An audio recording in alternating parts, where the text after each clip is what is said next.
আদিবাসী ছাত্ৰ সন্থাই বিশ্বক আমি জনাই দিব খুজি আছোঁ যেহেতু আজি বিশ্বত আদিবাসী দিৱস বুলি আমি পালন কৰা হৈ আছে আৰু আদিবাসী দিৱসটো আমি নিজে বনাই লোৱা বস্তু নহয় এই আদিবাসীটো ইউনাইটেড নেশ্যন অৰ্গেনাইজেশ্যনে এইটো ৰেকগনাইজ দিছে এটা অথৰাইজ দিছে যে this people are the indigenous people of the country যেহেতু আমাৰ টোটেলি আদিবাসীৰ যিটো কেৰেক্টাৰ যিটো ক্ৰাইটেৰিয়া টোটেলি আছে ব্লাড খোৱা দোৱা ৰীতি ৰিৱাজ এভৰিথিং ভাষা ভাষী সবৰ লৈ পেলাই আজি আদিবাসী বুলি আমাক গণ্য কৰাৰ কাৰণে বা একচেপ্ট কৰাৰ কাৰণে আজি আমি আদিবাসী হয় তাৰ পিছতো যে আজি ভাৰত স্বাধীন হৈ গ'ল 1947ত তাৰপিছত আজি অলমষ্ট 70-80 বছৰ হ'ব ধৰি আছে তাৰপিছতো যে সেই অসমত থকা আদিবাসীবিলাকক ওৰাং মুণ্ডা সাঁওতাল খাৰিয়া উৰিয়া চাওৰা গড় কিষাণ বাৰাইকবিলাকক যে ইণ্ডিজিনিয়াছ হিচাপত কিয় ৰেকগনাইজ দিয়া নাই ভাৰত চৰকাৰে কিয় ইমান দুৰ্বল ভাৰত চৰকাৰে অসম চৰকাৰে ইমান দুৰ্বল কিয় যে এই দুখীয়া শ্ৰেণীৰ মানুহকেইটাক আইডেণ্টিটি দিব পৰা নাই কিয় আজি আমি কথা পাতোঁ যে আমি কম্পিউটাৰ যুগ মডেল ইণ্ডিয়াৰ কথা পাতোঁ কিন্তু ইমান আজি হাজাৰ হাজাৰ আদিবাসীবিলাক ইমান দুখীয়া আছে আনকি সাধাৰণ কথা আইডেণ্টিটিৰ কাৰণে আমি কান্দিব লগা হৈ আছে আইডেণ্টিটিৰ কাৰণে আমি হাল্লা কৰিব লগা হৈ আছে ইয়াতকৈ আৰু লাজ লগা বা দুখ লগা কথা হ'বই নোৱাৰে আজি এই সুযোগত আজি আপোনালোকে চৰকাৰক কি দাবী জনাব আৰু ৰাইজক কি আশ্বাস দিব আজি আমি 1 নম্বৰত আমি চৰকাৰক দাবী জনাব খোজোঁ যিটো আমি আদিবাসীবিলাক আদিম যুগৰ মানুহ হয় indigenous people are the original people of this country সেই হিচাপত ইয়াত থকা ওৰাং মুণ্ডা সাঁওতাল খাৰিয়াবিলাকক অতি সোনকালে স্থিৰীকৰণ কৰাব লাগে তেতিয়াহে অৰিজিনেলি যিটো ভাৰতৰ সংবিধান হয় সংবিধান আছে সেইটোক সন্মান কৰা হ'ব নহ'লে চৰকাৰত আসনত থাকি পেলাই এই সংবিধানক জাষ্ট ফৰ নেম চেক মানে সন্মান কৰা হ'ব ইন প্ৰেক্টিকেলি ইয়াক অপমান কৰাহে হৈ আছে আৰু ইয়াৰ লগতে আমি টোটেল আদিবাসী জনগোষ্ঠীক আমি ক'ব খুজিম ভাৰতত যিকেইটা জাতি আজি আদিবাসী বুলি গণ্য কৰা হয় বা আদিবাসী হিচাপত যিকেইটা আজি ষ্টেটাছ পাই আছে আৰু সেইটো এনজয় কৰি আছে সেই আদিবাসীবিলাক আমাৰ কাৰণে চিন্তা কৰিব লাগে যে আমি এটা আদিবাসী থাকি পেলাই যে আমি আজি ষ্টেটাছ পোৱা নাই তো আমাৰ কাৰণে সেই আদিবাসীবিলাক আমাৰ কাৰণে মাত মাতিব লাগে এছেম্বলিত আৰু দিল্লীত মাত মাতিব লাগে যাতে আমাৰ নিচিনা আমাৰ আদিবাসীবিলাক যে লেপছ হৈ গৈছোঁ যাতে এই আদিবাসীবিলাক এই সমানে যিটো প্ৰাপ্য ভাৰতৰ সংবিধানৰ মতে এই প্ৰাপ্যটো যাতে আমি অতি সোনকালে পাব পাৰোঁ আৰু আমাৰ জনগোষ্ঠী বাচিব আমাৰ সম্পত্তি বাচিব আমাৰ আইন কানুন এভৰিথিং যাতে প্ৰটেকশ্যন পাম সেইটোৰ কাৰণে এই আজিৰ আদিবাসী দিৱসৰ যোগেদি আপোনালোকৰ মিডিয়াৰ থ্ৰুৱেদি আপোনাৰ চৰকাৰক আমি জনাই দিব খুজিছোঁ 6 জনগোষ্ঠী জনজাতিৰ প্ৰসংগ বহুত সময় আহি ওলাই কিন্তু আজিলৈকে সমাধান নহ'ল 6 জনগোষ্ঠী 6 কমিউনিটিৰ যি এষ্টিকৰণ এই সন্দৰ্ভত কি ক'ব 6 জনগোষ্ঠীৰ কথাটো যদি মই ক'ব খোজোঁ 6 জনগোষ্ঠীৰ কথাটো চৰকাৰে বনাই লৈছে 6 জনগোষ্ঠী কিন্তু আমি 1955ৰ পৰাই আমি আন্দোলন কৰি আছোঁ 1955ৰ পৰা আমাৰ আদিবাসী জনগোষ্ঠী অসমত আন্দোলন কৰি আছে যে আদিবাসীবিলাকক আইডেণ্টিটি ক্লিয়াৰ কৰিব লাগে যিহেতু আজি কাষ্ট চাৰ্টিফিকেটত ex tea garden tea garden বুলি লিখা যায় তাত একো মিনিঙেই নহয় এক্স টি টি এইটো কি বস্তু হয় প্ৰাক্তন আৰু মানে ৰেগুলাৰ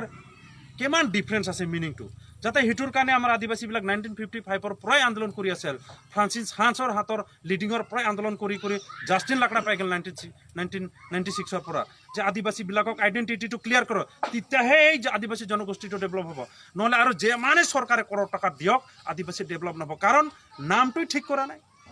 আজি নাম ঠিক নহ'লে ফাণ্ডটো কেনেকৈ আহিব কাৰ নামত যাব আজি ফাণ্ড আহে ঠিকে কিন্তু আমাৰ নামতো নাহে না এইটো এনেকুৱা নামত আহে যিকোনো নামত সেই ফাণ্ডটো চবেই ল'ব পাৰে যিকোনো জনগোষ্ঠী ল'ব পাৰে সেইটোৰ কাৰণে স্পেচিফিকলি কাম হ'ব পৰা নাই আৰু নহ'ব সেইটোৰ কাৰণে প্ৰথমৰ নামটো ঠিক কৰিব লাগে আমাৰ আইডেণ্টিটিটো ক্লিয়াৰ কৰিব লাগে ভাৰত চৰকাৰ আৰু অসম চৰকাৰ তেতিয়াহে ডেভেলপমেণ্টৰ কথা চিন্তা কৰিব নহ'লে কিন্তু ডেভেলপ নহ'ব আজি আপুনি যিটো ক'লে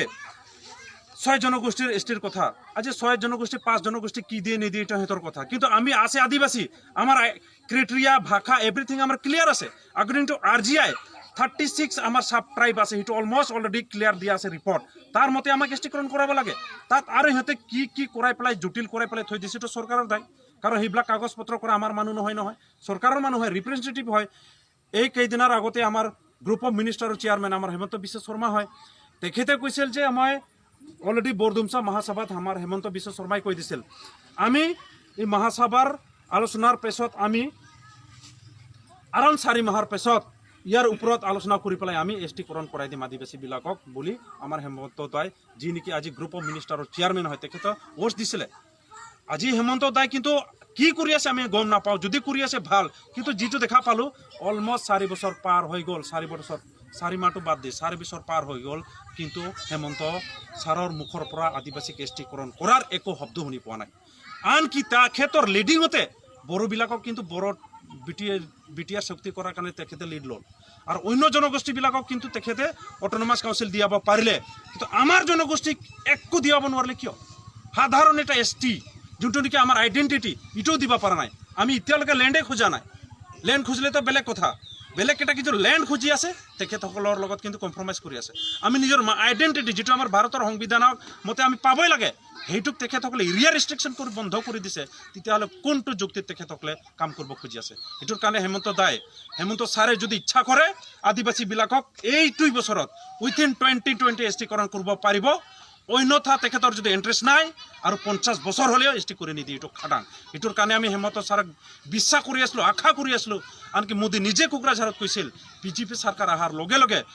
অসমত থকা উৰাং মুণ্ডা চান্তাল খাৰিয়া গড় কিষাণবিলাকক আমি এষ্টি কৰাম বুলি কিন্তু আজি 4 বছৰ পাৰ হৈ গ'ল